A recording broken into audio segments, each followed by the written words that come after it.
قدره ومقداره العظيم. اللهم ارزقنا فهم النبيين وحفظ المرسلين هام الملائكة المقربين. اللهم أغننا بالعلم وزينا بالحلم وأكرمنا بالتقوى وجملنا بالعافية. اللهم ارزقنا العلم لدني والمشرب صافي الهنية وهاب يا غني. سبحان الله الحمد لله ولا إله إلا الله الله أكبر ولا حول ولا قوة إلا بالله العلي العظيم. عدد كل حرف كتب أو يكتب أبل الآبرين دهر الداخرين. سبحانك لا علم لنا إلا ما علمتنا إنك أنت العليم الحكيم. قال المؤلف مسلم سليمان شيخ الإسلام قطب الدعوة والإرشاد وغوث العباد والبلاد الحبيب عبد الله بن علي بن محمد حداد في تأليف رسالة المعاونة إلى أن قال رضي الله تعالى ونفعنا به وبعلومه في الدارين آمين ورضي الله تعالى عنكم أجمعين. فصل: وعليك بتحسين معتقدك وإصلاحه وتقويمه على منهاج الفرقة الناجية، وهي المعروفة بين سائر الفرق الإسلامية بأهل السنة والجماعة، وهم المتمسكون بما كان عليه رسول الله صلى الله عليه وسلم وأصحابه.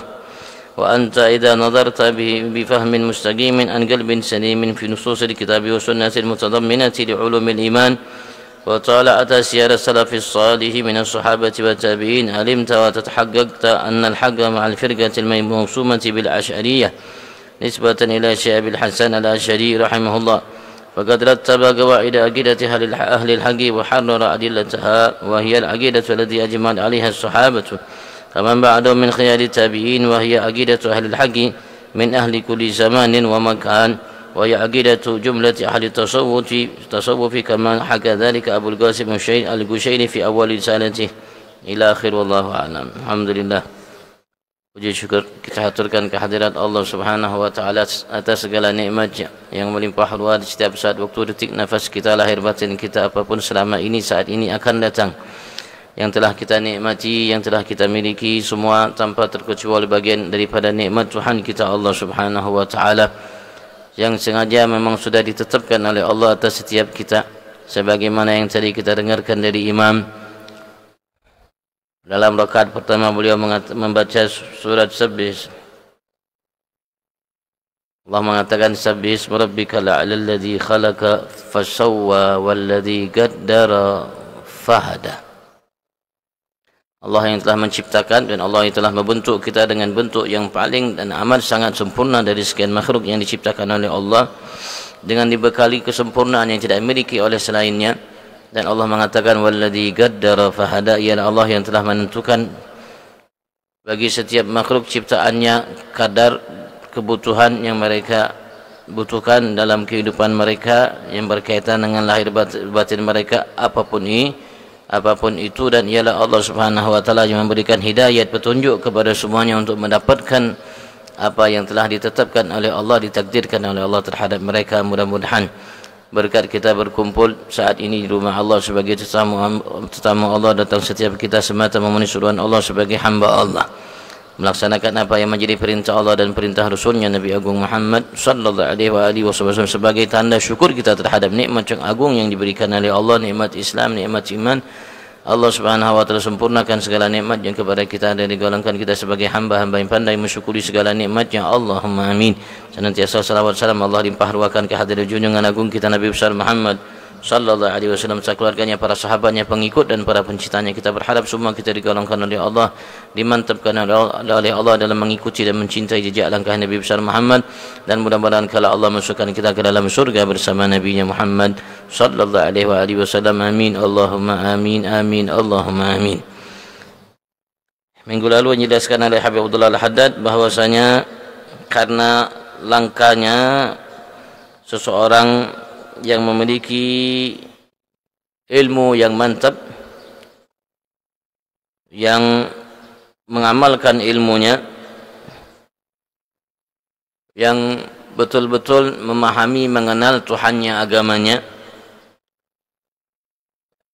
yang mencari atas apa yang diperbuat olehnya hanya mengharapkan ridha Tuhannya Allah semata dan apa yang ada di sisinya, yang tidak terlena dengan dunia dan tidak dilalaikan oleh apa yang ada di dalamnya, untuk selalu ingat dan mentaati Tuhannya Allah Subhanahu wa taala, yang menyuruh kepada Allah Subhanahu wa taala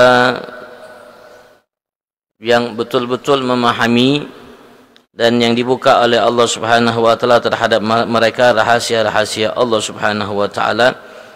Keberadaan mereka amat sangat langkah di muka bumi ini, sampai sebagian ulama besar menyangka bahwasanya mereka tidak lagi ada di muka bumi, padahal yang hak mereka selalu ada di muka bumi ini, tapi mereka ditutupi oleh Allah Subhanahu wa taala. Barang siapa yang betul-betul mencari mereka dengan sungguh-sungguh, insyaallah akan mendapatkan mereka. Karena Rasulullah sallallahu alaihi wasallam menyatakan dalam sabdanya, selalu dan senantiasa kelompok dari umatku mereka nampak atas kebenaran, atas yang hak, dan mereka tidak mempedulikan siapapun yang memusuhi mereka, yang mengusik mengganggu mereka, sehingga datanglah apa yang ditetapkan oleh Tuhan mereka Allah Subhanahu wa taala atas penduduk muka bumi ini. Mereka adalah pembawa amanat dan pewaris Nabi Agung Muhammad. Sedikit yang kita bahas minggu lalu, kita lanjutkan. Faslun, fasal wa alaika, hendaklah bagimu wahai hamba Allah yang ingin menempuh jalan Allah Subhanahu wa taala, jalan akhirat, yang dengan sebab menempuh jalan tersebut Anda insyaallah akan mendapatkan kebahagiaan, kesuksesan dunia sampai ke akhirat. Bitahsini mu'taqadika, untuk memperbaiki selalu keyakinanmu, apa yang engkau yakini di dalam hatimu. Wa islahihi, dan memperbaikinya. Wa taqwimihi, dan meluruskannya. Perbaiki keyakinan kita. Begitu juga untuk selalu berupaya keyakinan kita kepada Allah Subhanahu wa taala, kepada para rasul dan lain sebagainya yang ditetapkan untuk setiap kita dalam kehidupan kita, memiliki keimanan terutama atas rukun iman yang ada dalam menjalankan apa yang dituntut dalam keimanan kita. Kita harus selalu berupaya perbaiki dan menjadikan keyakinan kita itu betul-betul sesuai dengan apa yang diinginkan oleh Allah Subhanahu wa taala dan Rasul sallallahu alaihi wasallam. Qawim, kuat dan lurus, mantap. Ala minhajil firqatin najiyah, sesuai dengan minhaj, jalan al firqatin najiyah, kelompok yang selamat. Rasul sallallahu alaihi wasallam pernah mengisyaratkan kepada kita kelompok yang selamat. Dalam hadis beliau, ketika Nabi Agung Muhammad sallallahu alaihi wasallam menyinggung akan perpecahan umat dahulu dan saat ini, beliau pernah mengatakan dalam hadisnya bahwasanya umat Yahudi, mereka dalam menjalankan agama mereka, dalam menjalankan keyakinan mereka, mereka terpecah belah menjadi 71 golongan. Dan umat Nasrani, mereka dalam menjalankan itu juga terpecah belah menjadi 72 golongan. Dan Rasulullah mengatakan, wasataftariqu ummati ala 73 firqah, dan akan terpecah belah umatku dalam menjalankan Al-Quran dan Sunnah, apa yang dibawa oleh Nabi besar Muhammad yang diinginkan oleh Allah, menjadi 73 golongan. Ketika Rasulullah SAW ditanya tentang golongan yang selamat, beliau mengatakan, ma'ana alaihi wa ashabi, kelompok golongan yang berpegang teguh dengan apa yang aku ajarkan dan para sahabatku, apa yang mereka ajarkan. Kata umat, dan dengan berbagai macam riwayat yang lainnya, maka beliau pun menyinggung untuk kita memperbaiki keyakinan kita, meluruskannya, memantapkannya, menjadikan kita saleh di mata Tuhan kita Allah Subhanahu wa taala. Beliau mengarahkan seperti yang geluti, yang diyakini al-firqa an-najiyah, kelompok yang selamat.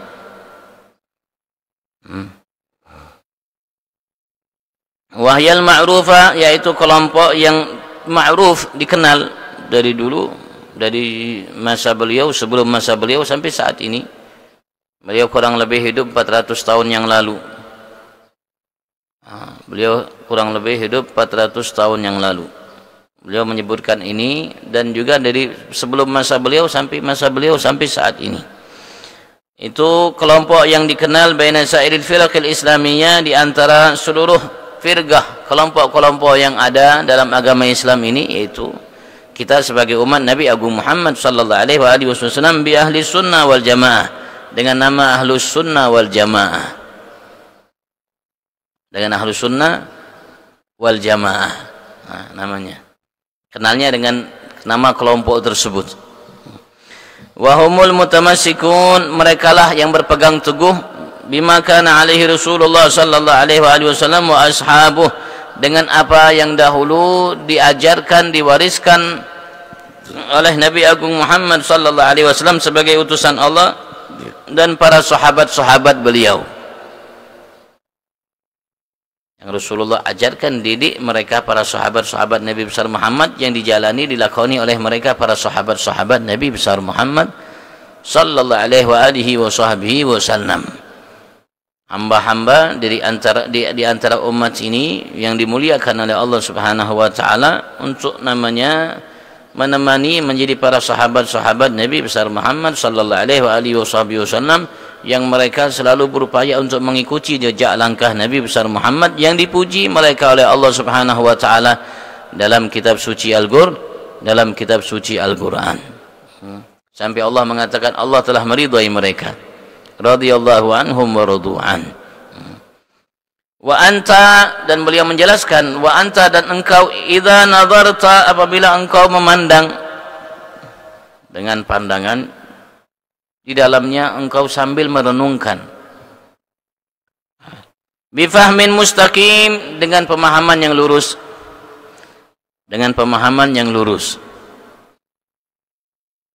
yang tidak ada campur dengan hawa nafsu. Angal bin salim, dari hati yang selamat, dari hati yang bersih, terutama dari semua bentuk bid'ah. Fi nususil kitab wa sunnah, dalam nas-nas Al-Quran dan sunnah Nabi besar Muhammad. Apa yang Allah tuangkan dalam kitab suci Al-Quran, dan apa yang dituangkan oleh Nabi besar Muhammad dalam ucapan, perbuatan, sabda-sabda beliau yang diwariskan oleh para sahabat sampai kepada kita. Al-mutadamminati li'ulumil iman, yang terkandung di dalamnya bagi ilmu-ilmu yang berkaitan dengan keimanan. Itulah keimanan, itulah keyakinan yang selalu kita diminta oleh Allah Subhanahu wa taala, dan selalu diingatkan secara agama syariat ini, untuk selalu supaya namanya kembali segar keyakinan kita kepada Allah dan Nabi Agung Muhammad. Makanya setiap kali kita ingin melaksanakan sholat 5 waktu, maka kita pasti mendapatkan suruhan yang bernama adzan dan qomat, yang menjadi syiar di antara syiar agama ini. Yang tidak dimiliki itu adzan dan qomat bagi umat-umat sebelum kita tatkala mereka melaksanakan sholat yang diwajibkan oleh Allah terhadap mereka. Kita disegarkan dengan 2 kalimat syahadat, asyhadu an la ilaha illallah, asyhadu an la ilaha illallah, asyhadu anna muhammadan rasulullah, asyhadu anna muhammadar rasulullah. 2 kalimat syahadat yang semua yang ada di dalam agama syariat Al-Quran dan sunnah kembalinya kepada 2 kalimat syahadat. Dunia kelak nanti di akhirat semua kembalinya kepada 2 kalimat syahadat. Baik Islam, iman dan lainnya kembali kepada 2 kalimat syahadat. Maka ia yang termulia dari rukun Islam yang ada, dan ia termasuk bagian daripada rukun iman yang ada. Karenanya tidak diterima keimanan seseorang atau Islam seseorang kalau tidak mengucapkannya 2 kalimat syahadat. Dalam salat kita pun ada tasyahud, mengucapkan 2 kalimat syahadat untuk menyegarkan keimanan kita kepada Tuhan kita Allah, agar kita tidak menyekutukan ia terhadap selainnya. Asyhadu an la ilaha illallah. Begitu juga untuk kita meyakini dengan keyakinan yang benar akan anugerah yang agung, yang mulia, yang besar yang Allah berikan kepada Nabi Agung Muhammad, yang Allah tidak berikan kepada satu makhluk selain beliau, dari kemuliaan, keistimewaan, keagungan, kelebihan. Tapi kita pun harus meyakini hal itu secara benar. Asyhadu anna Muhammadan Rasulullah. Tidak boleh kita menyekutukan Allah Subhanahu wa taala dengan Nabi besar Muhammad sallallahu alaihi wasallam, karena Allah tidak memiliki sekutu. Walam yakul lahu kufuwan ahad. Walaupun itu begitu agung mulia kemuliaan yang Allah berikan kepada Nabi besar Muhammad, dan ia menjadi wasilah untuk makhluk Allah dunia kalau sampai kelak dia akhirat, tapi Nabi Muhammad adalah utusan Allah Subhanahu wa taala, bukan sekutu bagi Allah Subhanahu wa taala. Wa tala'ta, dan engkau jika mentalaah, mempelajari sirah salafis saleh, sirah sejarah para salaf saleh, orang-orang yang telah mendahului kita yang saleh. Saleh itu yang baik, yang pas, yang benar dalam mereka menjalankan namanya hablum minallah sesuai perintah Allah, dan hablum minannas sesuai perintah Allah Subhanahu wa taala dan arahan Nabi Agung Muhammad, minas sahabati wa tabi'in, dari kalangan para sahabat dan tabi'in, pengikut sahabat, orang-orang yang datang setelah sahabat, namanya tabi'in, yang mana mereka mengikuti sempurna jejak langkah Nabi besar Muhammad, karenanya mereka dinamakan tabi'in. Karena kalau sahabat sekedar mereka berjumpa dengan Nabi Muhammad, ketika berjumpa mereka beriman dengan Nabi besar Muhammad, dan mereka meninggal dalam keadaan iman sahabat. Walaupun ketika berjumpa ia hanya melihat berjumpa sekali dengan Nabi Muhammad, walaupun kala itu ia tidak melihat Nabi besar Muhammad dengan mata kepalanya, tapi kala itu ia bersama Nabi besar Muhammad, beriman dengan Nabi Muhammad, meninggal dalam keadaan iman, mereka sahabat. Tapi untuk menjadi tabi'in tidak cukup hanya seperti itu, harus mengikuti jejak langkah para sahabat yang ia jumpa, yang ia temui, mengikuti jejak langkahnya bersama mereka. Tidak cukup sekali dua kali berjumpa baru dinyatakan tabi'in, orang-orang yang mengikuti jejak langkah para sahabat Nabi besar Muhammad sallallahu. Kenapa? Karena kalau sahabat sudah mendapat jaminan dari Allah Subhanahu wa taala, untuk Allah mengatakan radhiyallahu anhum wa radu'an. Alimta, jika engkau mentalaah Al-Quran dan Sunnah, mentalaah, memahami, mempelajari sejarah tentang para sahabat dan orang-orang yang datang setelah mereka, yang menimba ilmu dari mereka, tabi'in, alimta, engkau akan tahu betul-betul, wa tahaggaqta, dan engkau akan betul-betul meyakini secara hakikat, memahami secara hakikat, annal haqqa, sesungguhnya al-haq itu, yang kebenaran itu, ma'al firqah, bersama kelompok al-mausumati bil asy'ariyah, mausumah yang diberi namanya tanda alamat dengan asy'ariyah dalam segi keyakinan. Nisbah ila Syekh Abil Hasan al-Asy'ari, dinisbatkan kepada Syekh Abil Hasan al-Asy'ari, Abil Hasan al-Asy'ari, dan beliau merupakan salah satu keturunan dari Sayyidina Abi Musa al-Asy'ari, sahabat Nabi Agung Muhammad sallallahu alaihi wasallam. Ketika timbul kala itu, masa itu, mengenai berbagai macam namanya firqah, kelompok dalam menjalankan, memahami apa yang namanya mereka pahami dari Al-Quran dan hadis yang menjauh, dan terlalu namanya mereka dikuasai oleh hawa nafsu mereka.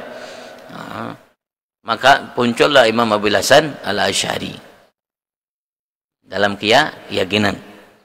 Beliau yang di sini rahimahullah, mudah-mudahan Allah curahkan rahmat atasnya, faqad rattab qawaid aqidati ahli al-haqq wa hadara adillataha, maka sungguh ia telah rattab, menyusun qawaid aqidati ahli al-haqq, kaidah aqidah ahli al-haqq, aqidah kelompok yang hak, wa hadara adillataha, ia yang telah menyusun, yang menetapkan dalil-dalilnya melalui Al-Quran dan Sunnah Nabi besar Muhammad sallallahu alaihi wasallam, dan apa yang diyakini oleh para sahabat dan kaum tabi'in.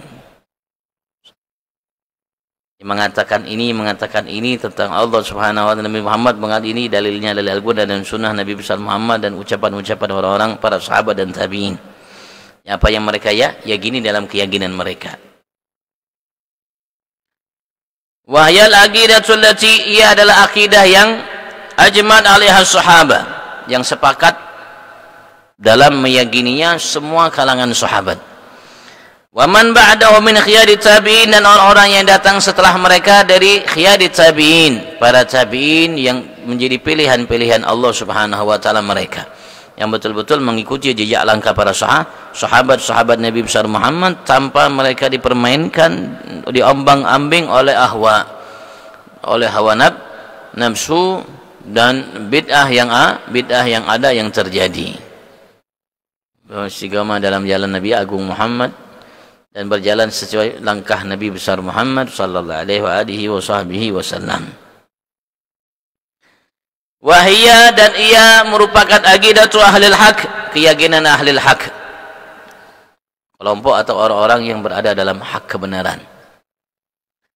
Min ahli kulli zaman wa makan, dari semua penghuni setiap tempat dan setiap masa.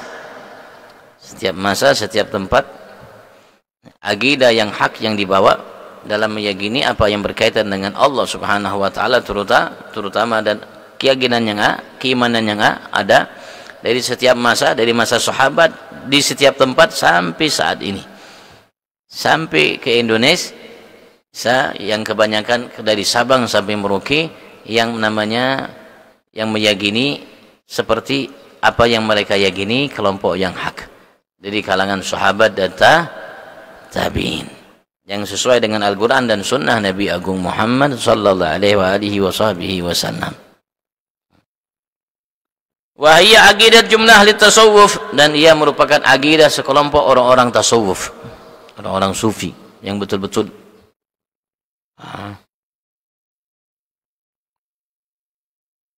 namanya ya, bukan hanya mengaku, betul-betul mereka adalah orang-orang sufi yang tidak terlena dengan dunia dan gemerlapnya dunia, menghabiskan waktu mereka siang malam mereka untuk menghambakan diri mereka semata terhadap Tuhannya Allah Subhanahu wa taala, bersih daripada hawa nafsu.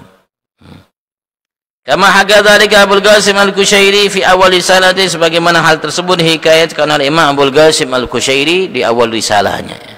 Abul Qasim Al-Kushairi namanya, beliau mengarang satu karya namanya Risalah Al-Kushairiyah. Di awal karangan tersebut beliau menyatakan hal itu, apa yang diyakini oleh mereka kelompok sufi. Jadi mereka yang mendapatkan ilmu yang datang dari Allah Subhanahu wa taala karena ketakwaan yang mereka miliki. Ya, orang-orang sufi betul dalam akidah ahlil haq. Yang benar.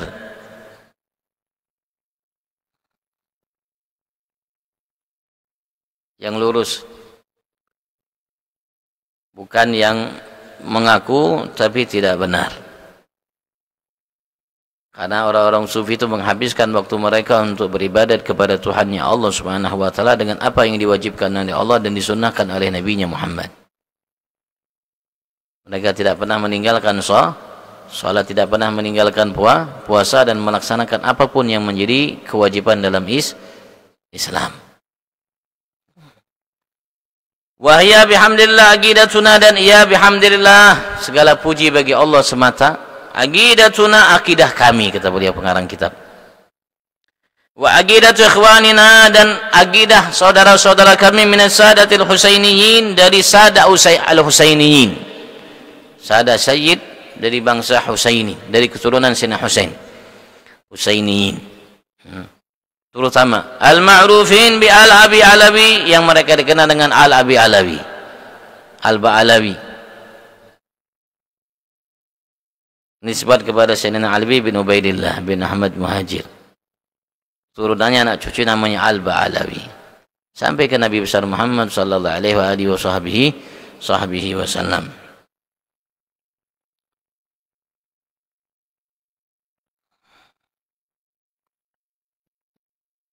Yang dikenal di Indonesia dengan habaib, dan 99% habaib atau anak cucu Nabi besar Muhammad di Indonesia ini dari Al-Ba'alawi, yang mereka tinggalkan tempat mereka, anak istri mereka, orang tua, dan semua yang mereka miliki untuk hijrah ke Indonesia ini, menyebarkan agama Allah Subhanahu wa taala dari Sabang sampai Merauke. Sehingga Indonesia Masya Allah memiliki satu kemuliaan yang diberikan oleh Allah Subhanahu wa Ta'ala seperti yang Allah berikan kepada penduduk kota Madinah di masa Nabi Agung Muhammad sallallahu alaihi wasallam, yang mana mereka memeluk agama Islam tanpa ada pertumpahan darah. Begitu juga Indonesia. Dibawa oleh para habaib dari Sabang sampai Merauke, dan kita dapatkan namanya kuburan-kuburan mereka yang selalu diziarahi baik di tempat kita ini dan seluruh namanya Sabang Merauke, baik sebagian besar yang kita tahu di mereka, dan begitu juga ada yang kita tidak tahu yang membawa agama Islam ke sini, sehingga dari Sabang sampai Merauke memeluk agama Islam tanpa pertumpahan darah. Mereka bawa Islam dengan akhlak. Mereka bawa Islam dengan kasih sayang. Dan mereka bawa Islam dengan berbagi. Sampai saat ini, alhamdulillah.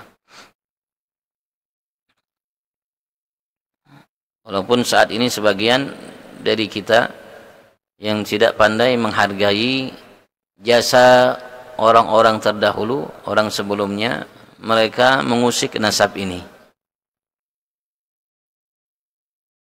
Mereka mengusik nasab ini. Yang selama ini Masya Allah diyakini kebenaran mereka, keberadaan mereka, dan tidak ada yang menyangkal. Bahkan di sini di Indonesia ini ada rabitahnya, ada yang khusus namanya kelompok di antara mereka yang bikin rabitah tentang nasab, sehingga siapapun yang namanya memiliki masalah tentang nasab tinggal datangi itu kantor, ada kantornya di Jakarta. Begitu juga di Samarinda, kalau Samarinda belum ada kantor khusus ditanyakan tentang nasab. Nah, mereka memiliki namanya bukti-bukti akan kebenaran nasab mereka yang ada.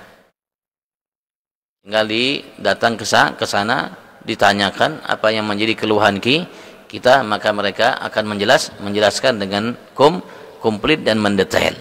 Nah, yang jelas ya, keyakinan kita bahwasanya mereka anak cucu Nabi besar Muhammad ada sampai saat ini sesuai sabda Nabi besar Muhammad dan sesuai apa yang Allah lantunkan dalam kitab suci Al-Quran dengan berbagai macam dalil yang ada, terutama surat Al-Kautsar. Ketika Nabi Agung Muhammad sallallahu alaihi wasallam dicaci, dilecehkan, direndahkan, kalau tidak salah oleh salah satu temannya Abu Jahal, Al-As bin Wa'il. Beliau mencaci Nabi besar Muhammad tatkala Qasim, kalau tidak salah Qasim anaknya Nabi besar Muhammad meninggal. Ketika Qasim meninggal, Rasulullah dijuluki Abul Qasim, ayahnya Qasim meninggal waktu kecil, maka beliau mengatakan Muhammad Abtar. Tidak usah repot-repot Muhammad Abtar, tidak punya keturunan. Nanti kalau sudah dia meninggal, wafat, habis sendiri. Tidak ada yang meneruskan. Dan itu ia melecehkan Nabi Agung Muhammad sallallahu alaihi wasallam, karena seseorang walaupun segagah apapun kalau tidak punya keturunan ada kekurangan. Ada kekurangan. Maka ketika ia dilecehkan seperti itu, yang langsung turun tangan untuk membantah ucapan itu Allah. Sampai turun satu surat penuh. Inna a'tainakal. Ketika ia dilecehkan bahwasanya beliau tidak memiliki keturunan, maka Allah menegaskan inna a'tainakal kautsar. Ya Muhammad, sesungguhnya kami a'tainak, sungguh telah memberikan kepada engkau al-kautsar, keturunan yang banyak. Dan keturunan Nabi besar Muhammad dari anak beliau Sayyidah Fatimah yang menikah dengan Sayyidina Ali bin Abi Thalib. Itu keturunan beliau. Dan itu yang diyakini oleh para sahabat, tabi'in, dan orang-orang yang berjalan di jalan mereka yang benar, seperti yang mengatakan akidah, keyakinan ahli hak, orang-orang yang berada dalam kebenaran sampai sekarang, sampai akan datang.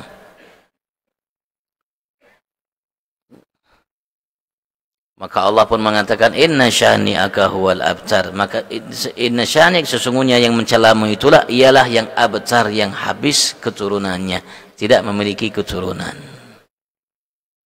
Tapi Allah mengatakan untuk Nabi Muhammad, inna a'tainakal kautsar, kami sungguh telah memberikan kepada engkau ya Muhammad al-kautsar. Di antara banyak pendapat selisih ulama ahli tafsir mengenai masalah al-kautsar. Ada yang mengatakan kautsar telaga al-kautsar nanti yang Allah janjikan untuk Nabi Muhammad. Ada yang mengatakan kebaikan yang banyak. Ada berbagai macam pendapat. Di antara pendapat yang ada dan sesuai dengan namanya, sebab turunnya ayat ini adalah keturunan yang banyak yang baik. Karena Rasulullah ketika menikahkan putri beliau kepada Sayyidina Ali bin Abi Thalib, Rasulullah mendoakan, ya Allah, keluarkan dari keduanya al-katsir at-thayyib, keturunan yang banyak, at-thayyib, dan semua dan keturunan itu banyak yang baik.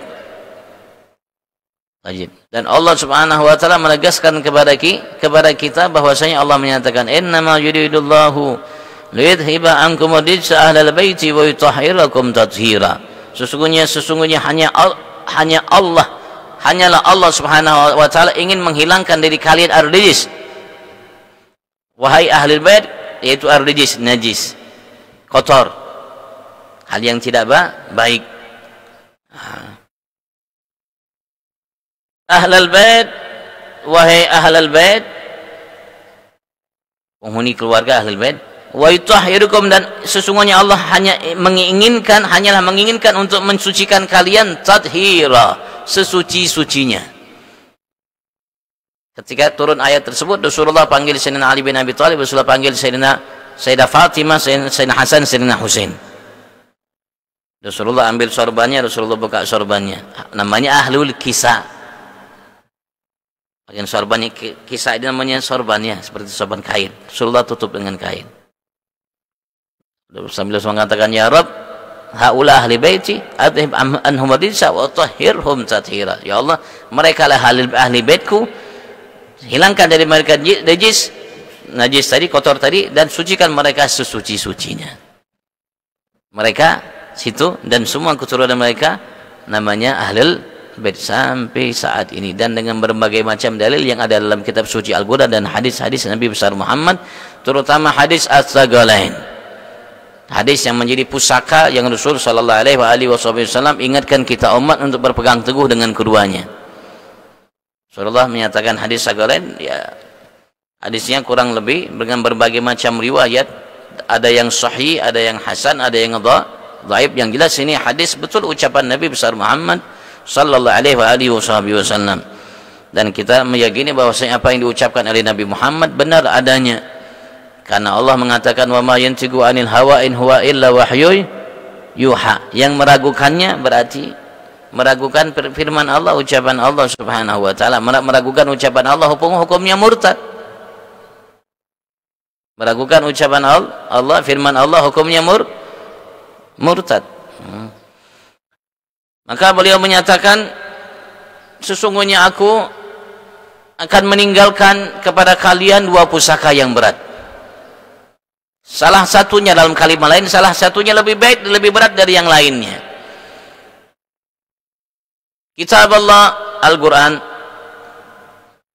yang beliau mengatakan, jika kalian berpegang teguh dengan kedua pusaka ini, kalian tidak akan tersesat setelahku. Lan tadillu ba'di abadan. Kata Rasul sallallahu alaihi wasallam, kitab Allah wa sunnati, kitab Allah dan sunnahku, cara-cara yang telah aku wariskan kepada kalian dari ucapanku, perbuatanku, dan semua amaliyahku. Itu hadis.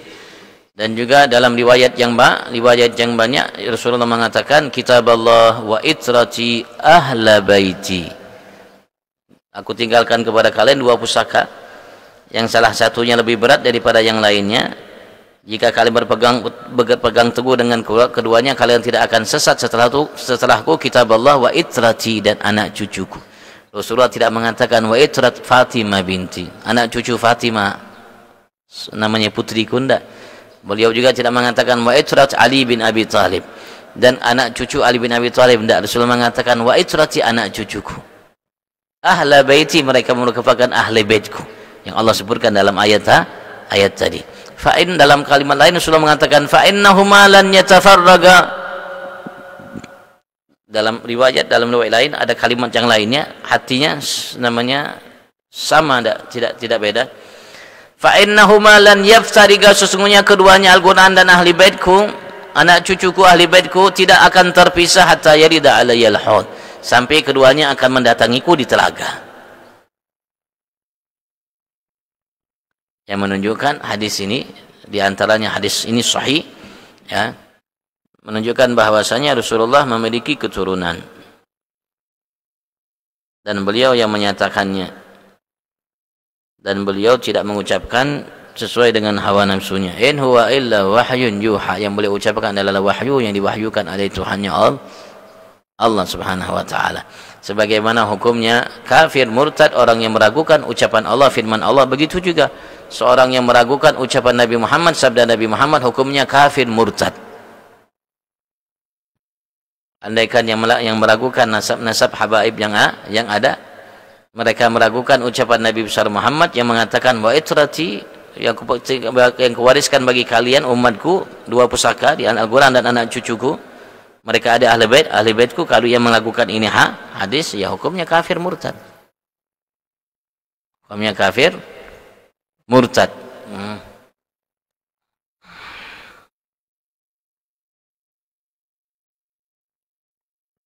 Dan namanya ya habaib, artinya keturunan Nabi Muhammad dari Al-Husain, begitu juga dari Al-Hasan.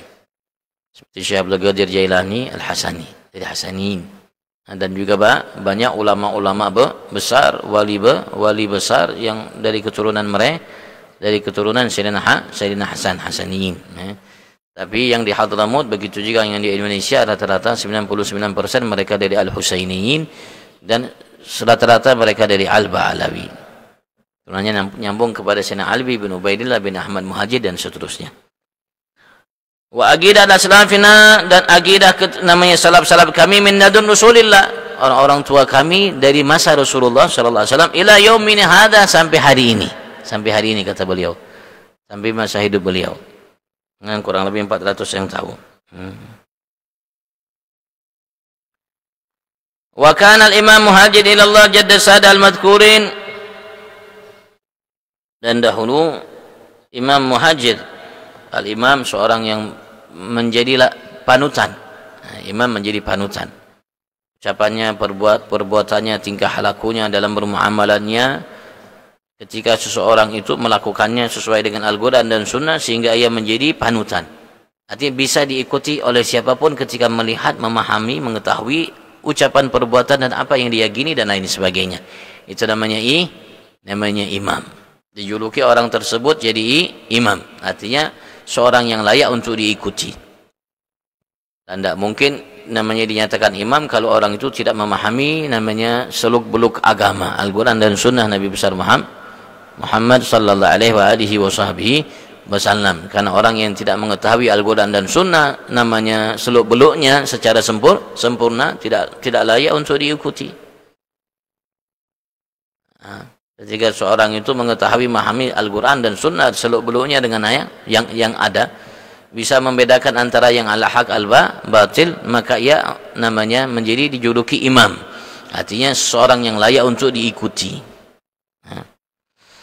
Al-muhajir ila Allah, seorang yang hijrah untuk mencari keridhaan kepada Allah Subhanahu wa taala, untuk mencari ridha Allah Subhanahu wa taala. Jarsad al-madhkurin, kakek Sadah namanya kelompok yang disebut tadi, itu Al-Ba'alawi dari Sayyidina Husain. Sayyidi, tuanku, junjunganku, Ahmad bin Isa bin Muhammad bin Ali bin Imam Ja'far As-Sadiq. Ahmad bin Isa bin Muhammad bin Ali bin Imam Ja'far As-Sadiq. Ja'far As-Sadiq bin Muhammad Bagir bin Sayyidina Ali Zainal Abidin bin Husain bin Fatimah binti Fatimah bin Ali bin Abi Thalib dan binti Rasul sallallahu alaihi wasallam.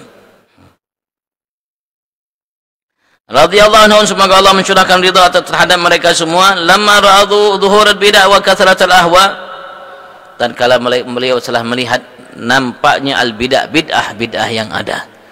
Setelah beliau melihat, memahami tentang bid'ah, nampaknya hal-hal yang bid'ah, Maksudnya hal-hal yang menyimpang dari Al-Quran dan Sunnah, sebagaimana beliau sudah jelaskan kemarin dalam pelajaran fasal kemarin. Sudah seseorang sudah mulai namanya berfatwa dengan namanya hawa nafsu mereka. Mau sesuai Al-Quran dan Sunnah atau tidak, mereka tidak peduli. Nah, yang jelas mereka namanya menurut mereka yang hak itu sesuai dengan yang mereka pahami, walaupun bertentangan dengan Al-Quran dan Sunnah Nabi besar Muhammad sallallahu alaihi wasallam, sehingga banyak yang menyimpang dari Al-Quran dan Sunnah Nabi besar Muhammad dari bid'ah yang ada. Wa kathratul ahwa, dan banyaknya yang terjadi karena sebab hawa nafsu.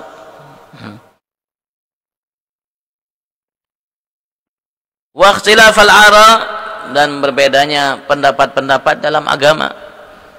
Bil Irak, di Irak, beliau tinggalnya di Irak, di Basra di sana. Di tempat yang dahulu pernah Sayyidah Aminah ketika melahirkan Nabi Agung Muhammad, Sayyidah Aminah bunda Nabi Agung Muhammad ketika melahirkan Nabi Agung Muhammad, tatkala lahir Nabi besar Muhammad, nampak saat lahir Nabi Muhammad cahaya yang menembus bumi dan langit, sehingga beliau dan bidan yang membantu beliau namanya dalam proses melahirkan Nabi Muhammad itu melihat dengan mata kepalanya apa yang ada di masyrik, di timur, sampai apa yang ada di barat. Padahal di dalam rumah jelas rumah itu ada tembok dinding, dan dia di Mekah. Kita lihat Mekah sampai sekarang, masya Allah menjulang gunung-gunung yang tinggi. Subhanallah, di malam lahirnya Nabi besar Muhammad, ada yang mengatakan Rasulullah lahir sebelum subuh, ada yang mengatakan Rasulullah lahir di awal-awal subuh. Yang jelas bintang masih ada di langit. Subuh Senin seperti saat ini. Beliau melihat, nampak baginya bangunan-bangunan namanya jarak sampai barat sampai timur, sampai beliau melihat bangunan yang ada di kota Basra. Beliau menceritakan sampai beliau melihat bangunan yang ada di kota Basra. Bidannya Asy-Syafa, bidan yang membantu proses kelahiran beliau namanya Asy-Syafa, itu melihat jarak dari barat sampai timur, dan beliau mengatakan hatta nazartu ila ba'di gusurir Rum, sampai saya melihat sungguh kepada sebagian istana-istana yang ada di kota Romawi. Yang ada di kota, ibundanya mengatakan sampai beliau melihat bangunan yang ada di kota Basra, ya. Terus bidannya menyatakan sampai aku melihat bangunan yang ada di kota Romawi. Ini Basra. Tinggal di Irak, di Basra itu bagian daripada Irak. Dan satu-satunya wanita ketika melahirkan anaknya yang Allah Subhanahu wa taala turunkan bidadari dari surga. Pada bidadari itu tidak pernah keluar surga, Pak. Dan bidadari itu hanya di khemanya, di tempatnya, dan tidak dilihat oleh selainnya, dan tidak dilihat oleh bangsa jin dan bangsa manusia selainnya. Tapi tatkala lahir Nabi besar Muhammad sallallahu alaihi wasallam, satu-satunya wanita yang pernah melihat dengan mata kepalanya bidadari adalah Sayyidah Aminah. Kalau Siti Hawa, ya karena beliau pernah tinggal di surga, beliau melihat, berjumpa dan bersama mereka. Tapi selain itu tidak ada yang melihat bidadari di masa hidupnya kecuali hanya Sayyidah Aminah, yang ketika ingin melahirkan Nabi besar Muhammad, Allah Subhanahu wa taala hadirkan Siti Maryam dan Siti Asia, dan bersama mereka bidadari. Sayyidah Aminah bercerita ketika ia ingin melahirkan Rasulullah, dia melihat tiba-tiba ada di kamar itu perempuan yuhdik Nabi, mereka namanya memandangku, sorotannya kepadaku, kata beliau, ka'annahunna min banati Abdi Manaf, seakan-akan mereka namanya tingginya orang-orang seperti anak-anak Abdi Manaf, kakek Nabi besar Muhammad sallallahu alaihi wasallam. Ketika mungkin yang bersangkutan merasa mungkin Sayyidah Aminah mungkin agak sedikit namanya terganggu, mungkin gelisah, maka mereka salah satu di antaranya menyapa, aku Maryam. Aku Maryam, ibunya Nabi Isa, dan ini Asia binti Muzahim, istrinya Fir'aun. yang tidak pernah disentuh oleh Fir'aun, yang beriman dengan Nabi Allah Musa, karena ia yang mengasuh Nabi Musa dan menjadi penyebab selamatnya Nabi Musa. Ketika Fir'aun mengetahui imannya Siti Asia, maka ia siksa sampai mati Asia. Dan ini kata Siti Maryam, ini bidadari. Ini bidadari. Satu-satunya manusia yang pernah melihat bidadari di masa hidupnya hanya Siti Aminah. Bunda kita tidak pernah melihat bidadari saat melahirkan kita. Dan saat melahirkan saudara-saudara kita.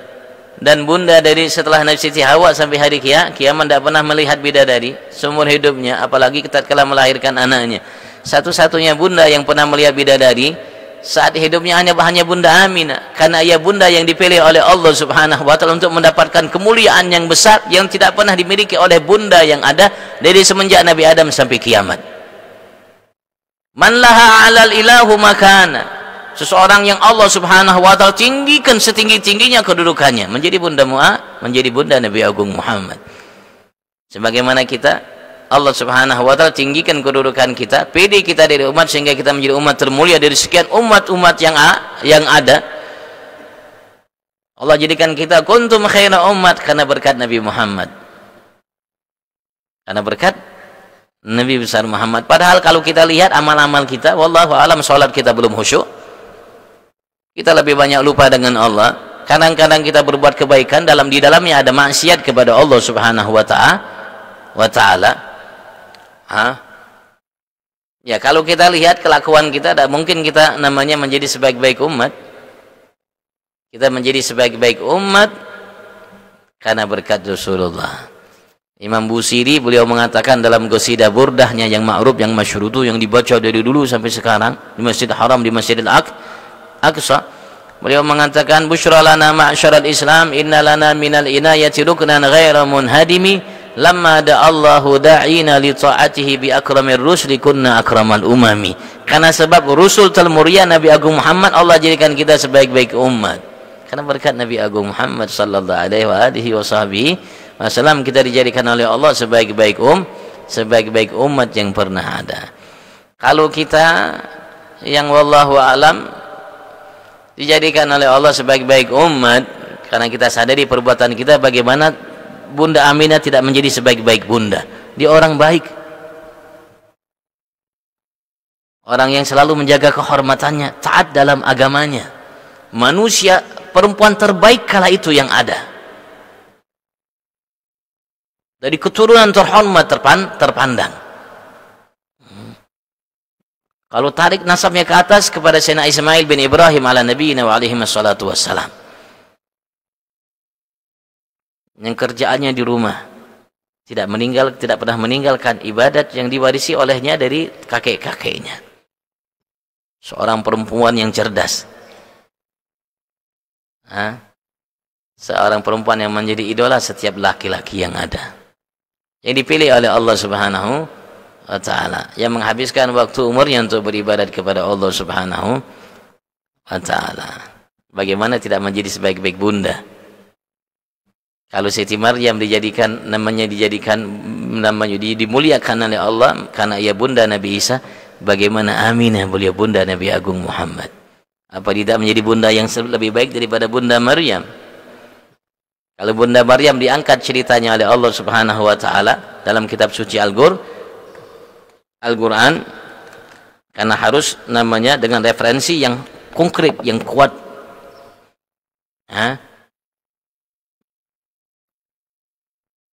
Bagaimana kalau itu Bunda Aminah?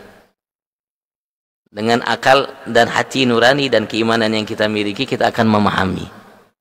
Kalau itu Bunda Isa, Siti Maryam, diangkat kedudukannya oleh Allah Subhanahu wa taala sampai ada dalam Al-Qur'an surat Maryam, bagaimana kalau itu Bunda Aminah, bundanya Nabi Agung Muhammad? Tidak perlu dia dalam Al-Qur'an disebutkan surat Aminah, tidak perlu. Kenapa? Karena kita dengan akal yang kita miliki, kalau akal kita waras, dengan keimanan yang kita miliki terhadap kemuliaan yang Allah berikan kepada Nabi Agung Muhammad sallallahu alaihi wasallam, yang kelak nanti Nabi Isa turun menjadi salah satu umat Nabi Agung Muhammad, umat Nabi Agung Muhammad sallallahu alaihi wasallam, umat Nabi besar Muhammad. Beliau mengatakan asyhadu alla ilaha illallah wa asyhadu anna Muhammadan Rasulullah. Allah jadikan bundanya hebat luar biasa, Bunda Maryam. Bagaimana kalau itu Bunda Aminah, bundanya Nabi Agung Muhammad? Kecuali orang munafik yang keimanannya bermasalah, yang akalnya sudah rusak karena sebab hawa nafsu yang banyak, jauh dari Allah Subhanahu wa taala, tidak memahami Al-Qur'an dan sunnah-sunnah Nabi Agung Muhammad sallallahu alaihi wasallam, hanya sekedar bahan bacaan dan hafalan, tapi tidak memahami rahasianya, tidak sampai cahaya Al-Qur'an ke dalam hatinya, ke dalam akalnya, ke dalam kalbunya, ke dalam lahir batinnya. Sehingga ia meyakini hal yang tidak layak bagi Bunda Aminah. Tapi orang yang walaupun tidak hafal Al-Quran, walaupun tidak bisa baca huruf-huruf Al-Quran, tapi Allah cahaya terangi hatinya dengan rahasia yang ada dalam Al-Quran, Allah jaga akal pikirannya sehat, maka ia pasti meyakini bunda terbaik yang pernah ada kan Bunda Nabi Agung Muhammad, karena ia Bunda Nabi Muhammad. Tidak perlu pakai dalil ABC, tidak perlu pakai dalil ABC. Untuk menyatakan Bunda Maryam bunda termulia perlu pakai dalil ABC. Al-Quran perlu pakai menjelaskannya, menyebutkannya, mengungkap siapa itu Bunda Maryam. Tapi kalau Bunda Amin tidak perlu pakai dalil, tidak perlu pakai Al-Quran dan Sunnah, cukup namanya karena ia Bunda Muhammad. Wallahu a'lam. Kalau ditanyakan, fadhal.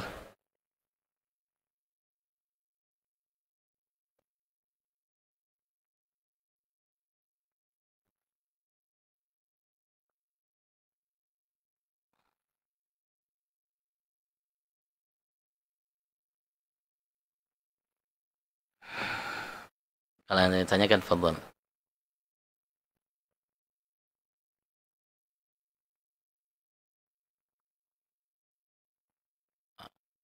Dan beliau mengungkapkan hal ini karena perlunya kita namanya memahami itu, berada di kelompok yang benar, karena pilihan kita, Bang. Ada kelompok yang benar, ada kelompok juga yang tidak benar. Ada jalan menuju surga, ada jalan menuju neraka. Ada kelompok yang hak, ada kelompok yang batil. Ada nabi utusan Allah Subhanahu wa taala membimbing kita untuk ke jalan yang benar, surga. Ada juga syaitan bala tentaranya membimbing kita untuk ke jalan yang lain. Kehidupan kita dari masa Nabi Adam sampai sekarang, sampai akan datang, yang kelak kita akan ditempatkan oleh Allah dengan salah satu tempat sesuai dengan keperbuatan kita. Yang Allah inginkan untuk menuju surga Allah akan mudahkan baginya jalan menuju surga. Yang Allah inginkan mereka untuk menjadi penghuni neraka, Allah akan mudahkan bagi mereka jalan menuju neraka Allah Subhanahu wa taala. Surah mengatakan kullun muyassarun lima khuliqalah, semua akan dimudahkan oleh Allah. Untuk apa dan karena apa Allah ciptakan ia? Kalau Allah ciptakan ia untuk menghuni surga, maka Allah akan mudahkan baginya jalan menuju surga. Kalau Allah ciptakan ia untuk neraka, maka Allah akan mudahkan baginya jalan menuju neraka. Walladzi qaddara fahada, yang menetapkan, menentukan, mentakdirkan segala sesuatu Allah Subhanahu wa taala. Kalau Allah sudah menetapkan seseorang untuk sesuatu, maka Allah akan berikan petunjuk baginya, hidayat baginya untuk menempuh jalan yang sudah ditetapkan oleh Allah baginya.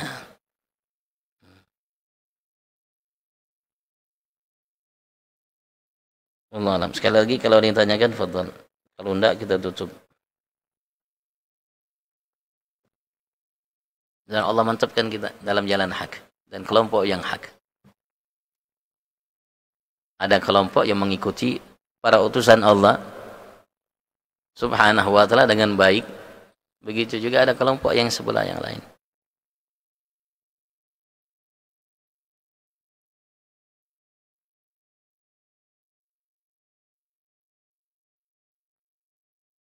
Maka perlunya kita namanya mengambil, belajar dari ahlinya yang mengetahuinya. Dan alhamdulillah setiap masa, setiap tempat, setiap waktu tidak suci muka bumi dari mereka. Alhamdulillah. Dan sebagai inayah, namanya penjagaan, perlindungan yang diberikan oleh Allah untuk kita umat. Untuk kita umat, sehingga kita menjadi umat terbaik itu dari setiap masa waktu. Walaupun kadang-kadang ada masa kita lalui umat ini jauh dari Allah Subhanahu wa taala, tapi tetap masih ada di muka bumi ini hamba-hamba Allah Subhanahu wa taala yang betul-betul menghambakan dirinya mereka semata karena Tuhannya Allah, untuk Tuhannya Allah Subhanahu wa taala. Kadang mereka banyak, kadang mereka sedikit. Dan di akhir masa ini mereka akan kelihatan dalam jumlah yang banyak. Akhir masa ini, sebelum Nabi Allah Isa turun, sampai Nabi Allah Isa turun, mereka akan kelihatan dalam jumlah yang besar. Mudah-mudahan kita termasuk dari kelompok mereka, mudah-mudahan. Allahumma amin. Ya afiyah. Wa ila hadratin Nabi Sallallahu Muhammad sallallahu alaihi wasallam. Fatihah.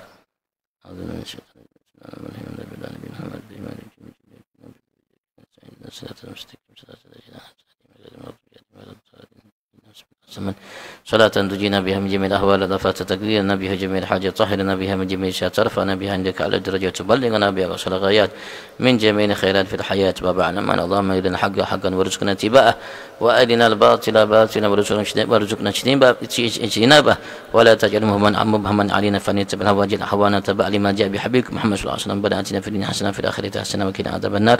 وصلى الله عليه وسلم على نبينا وآله وسلم بفضل سبحان ربك رب العزة عما يصفون، سلام على المرسلين، الحمد لله بالعالمين. العفو منكم. السلام عليكم ورحمة الله تعالى وبركاته.